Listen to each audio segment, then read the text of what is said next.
amis, me revoilà.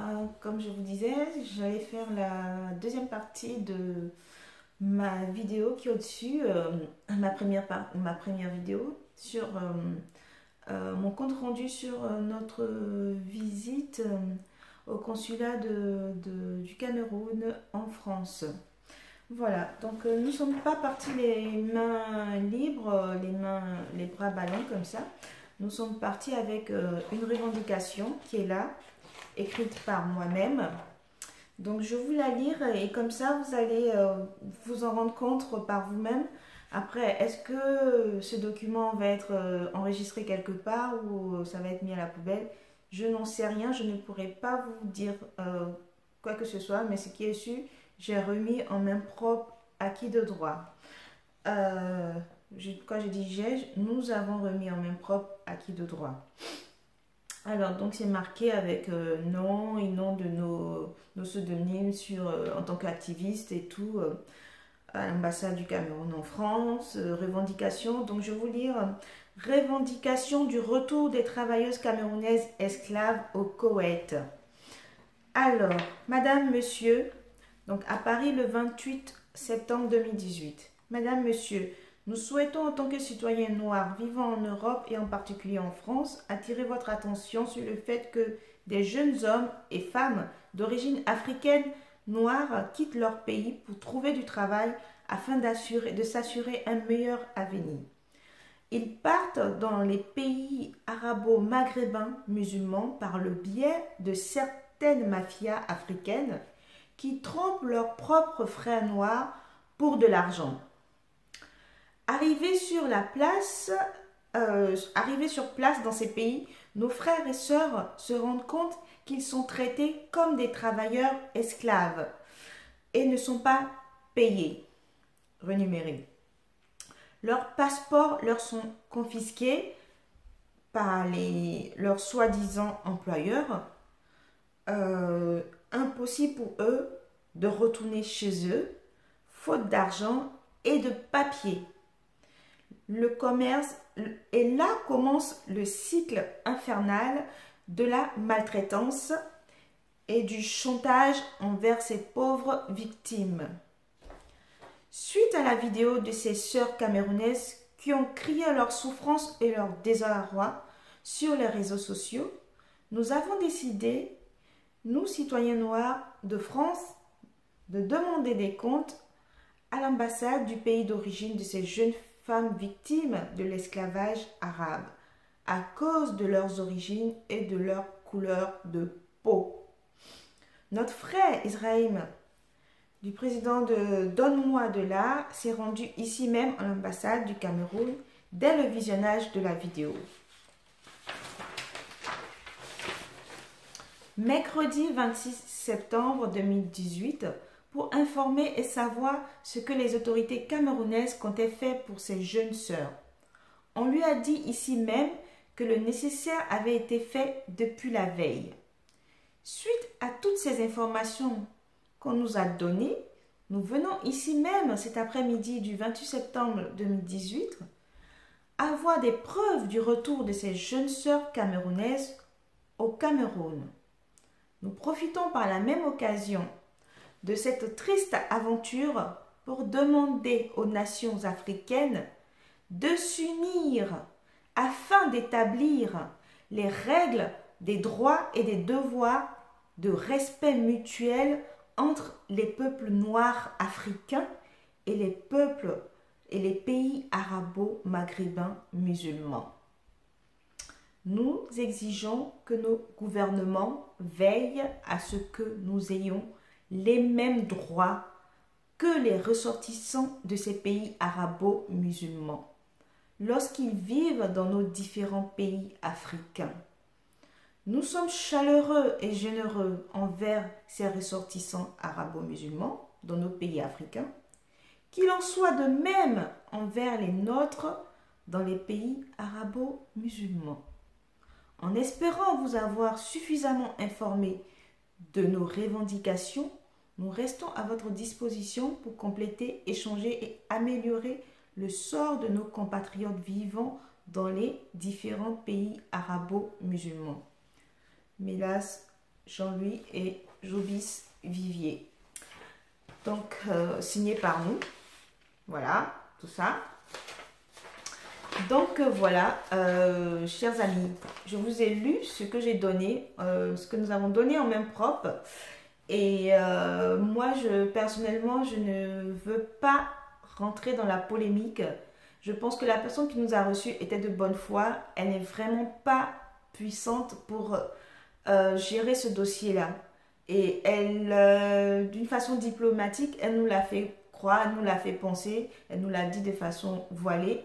Et donc, le problème n'est pas à son niveau, n'est pas à leur niveau ici. Le problème est au niveau des gouvernements africains.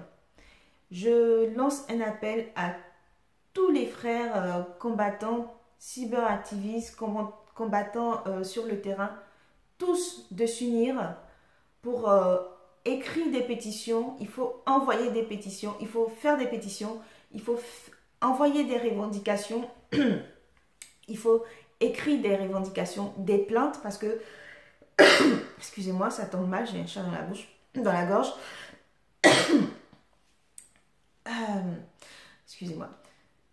Donc, je disais, il faut écrire, mais vraiment écrire, parce que maintenant, on a dénoncé, on parle, on fait des vidéos, ça ne suffit pas. Il faut maintenant prendre exemple sur les Européens, quand ils font des manifestations, il y a aussi de l'écrit derrière, et on va remettre soit aux députés, soit à toutes ces institutions-là qui créent des lois ou qui forceront, qui auront un poids, un pouvoir sur une certaine communauté ou sur une certaine politique. Donc, c'est bien beau de dénoncer, c'est bien beau de gueuler notre ras-le-bol, notre souffrance. C'est bien beau d'agir aussi lorsque un des nôtres est en danger, est dans le malheur, dans la souffrance. C'est bien. Moi, sincèrement, je vous trouve formidable. Nous sommes tous formidables. Nous sommes solidaires maintenant. Moi, je ne suis pas camerounaise, je suis ivoirienne. Mais je sais qu'il y a des jeunes... Je suis sûre qu'il y a des jeunes ivoiriennes qui sont dans la même situation que ces filles camerounaises dans tous ces pays. Voilà, dans tous ces pays-là. Je vais être correcte, je vais me calmer. Et donc, ce n'est pas un problème ivoirien ou camerounais, c'est un problème africain.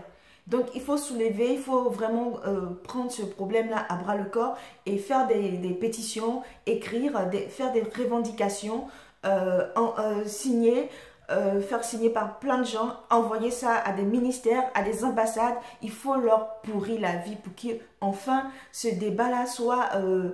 il faut bien qu'on en parle, tôt ou tard, parce que c'est pas possible que ça puisse continuer comme ça. Il faut qu'on en parle, il faut faire, il faut écrire maintenant, hein, il faut mettre la loi de nos côtés. Ceux qui sont juristes, ils sont noirs, africains, qui vivent en France, qui sont juristes, qui ont un peu de notion dans ce domaine-là, aidez-nous, aidez les cyberactivistes, aidons-nous à pouvoir faire les choses dans la légalité et à peser. C'est comme ça que ça pourra marcher. Je sais pas moi. Vous voyez vous-même à la télé, pour n'importe quel mouvement, les gens ils font une pétition, ils écrivent au président de la République et tout. Donc voilà. Il faut qu'on prenne exemple sur ces choses-là. Moi, je dis toujours, il faut copier ce qui marche, ce qui est bien. Il faut copier ce qui est bon chez les gens. Et ce qui est mauvais, il faut laisser dans la poubelle. Il faut leur laisser ça. Chacun fait comme il veut. Mais ce qui est bon pour nous, il faut le faire. Il faut copier.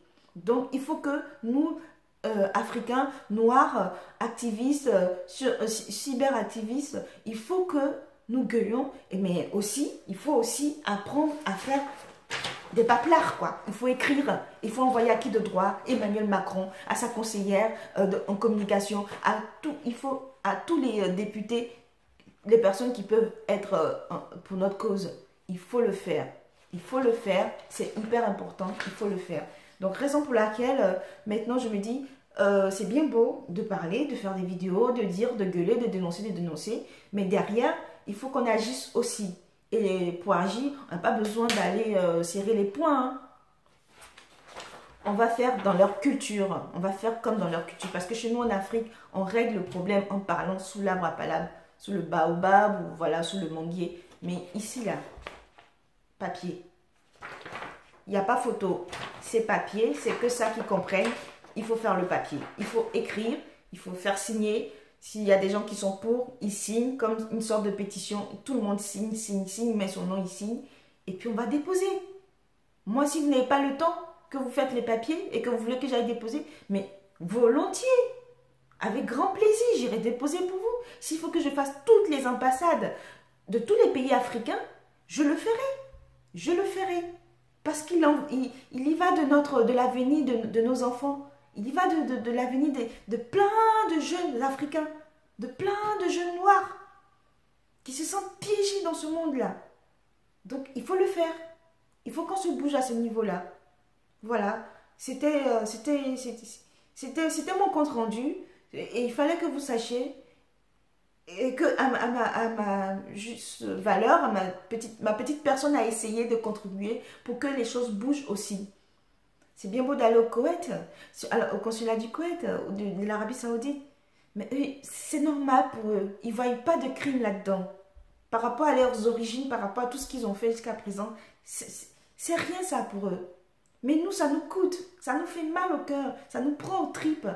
Donc c'est à nous maintenant d'agir pour que les choses changent. C'est à nous de dire il faut des lois pour changer ces choses-là parce que ça ne peut plus durer comme ça ne peut plus continuer comme ça. On en a marre de voir nos populations souffrir et de se faire, d'être réduits en esclaves. Tout ça juste à cause de la couleur de leur peau. On en a marre de ça. On en a marre de toutes sortes, de toutes formes de discrimination. On en a marre de ça. Donc voilà.